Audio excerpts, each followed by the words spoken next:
Wolf-Disworthy. And spelling trouble, the Devon village whose name is one of the most mispronounced in the country.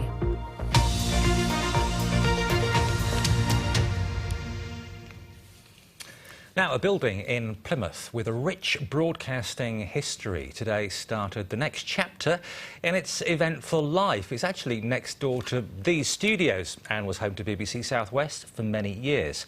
The building was bought by the BBC after the Second World War and became Spotlight's home and also BBC Radio Devon's for many years. Some big names have broadcast from the building: Sheila Tracy, Hugh Scully, Jill Dando, to name but a few. Well, after a 3-year wait, we've finally got some new neighbours, and Spotlight's Janine Jansen went to say hello.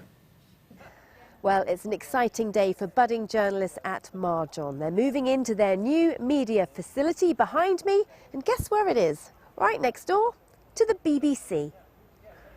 Well, it's amazing to see our old BBC building being revamped and put back into use. I'm joined now by Mike Baker, you're head of journalism at Marjon. How do you think the students will mostly benefit working alongside the BBC? At Marjon, currently we've taught journalism now for a number of years, but not what you might call in purpose-built studios. This is a real game changer for us. You know, as soon as you walk in, as soon as they walk in, they know they're in a professional space, and I think that's really important if they're going to learn those professional skills. Wow, this room used to be our old library, but look at it now. It is a state-of-the-art gallery where the students of Marjon will be putting out their very own news programmes. Well, I first came to the BBC about 19 years ago here in Plymouth, and I remember this part of the building being Radio Devon. So let's check out how it looks now. And Dana, it's back to being a radio studio. Hello, tell me who you are and why you've come to do your media course. So I'm Rochelle Discane. I'm a third-year journalism student. I started here not really knowing what area of journalism I wanted to go into. I just knew I wanted to tell a story, or lots of stories.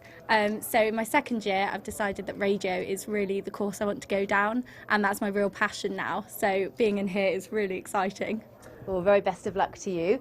Let's meet some other budding journalists here. Can you tell me who you are and why you're doing your course? I'm Michael Palmer, and ever since I was a kid I would make my own radio shows and make my own magazines, and I was just fascinated with communication between other people, so it's a natural next step for me to come here and do this. We shall wait and hopefully hear you on the radio.